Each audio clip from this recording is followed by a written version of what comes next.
स्वराज्य न्यूज मराठी, माझा हक्क माझं राज्य स्वराज्य। पहिलं आरक्षण आपण आता निश्चित करू नागरिकांच्या मागास प्रवर्गाचं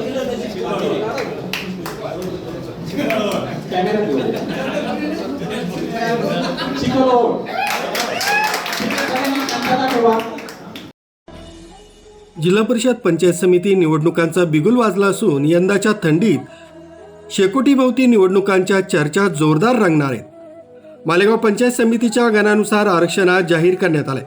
या दाभाडी सौंदानेसह 8 गणांत महिला आरक्षण आल्यानं इच्छुकांचा मात्र हिरमोड झालाय, तर काही लोकप्रतिनिधींना झेरॉक्स प्रतिनिधी म्हणूनच काम करावं लागणार असल्याचं निश्चित झालंय।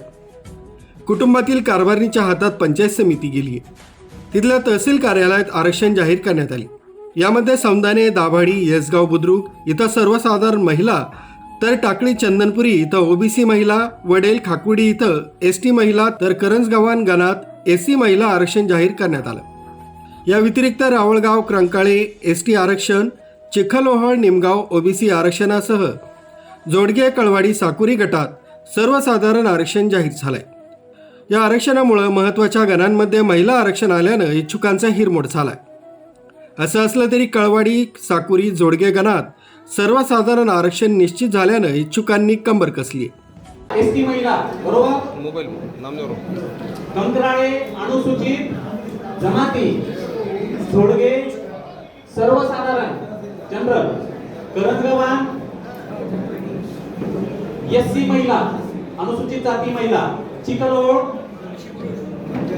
नागरिकांचा मागास प्रवर्ग, कळवाडी सर्वसाधारण, साकुरी सर्वसाधारण, येसगाव बुद्रुक सर्वसाधारण महिला, दाभाडी सर्वसाधारण महिला, वडेल। यंदाच्या दिवाळीत इच्छुक उमेदवारांना मतदारांच्या दारोदारी जाऊन आपला प्रचार करण्यावर भर देणार असल्याचं चित्र आहे।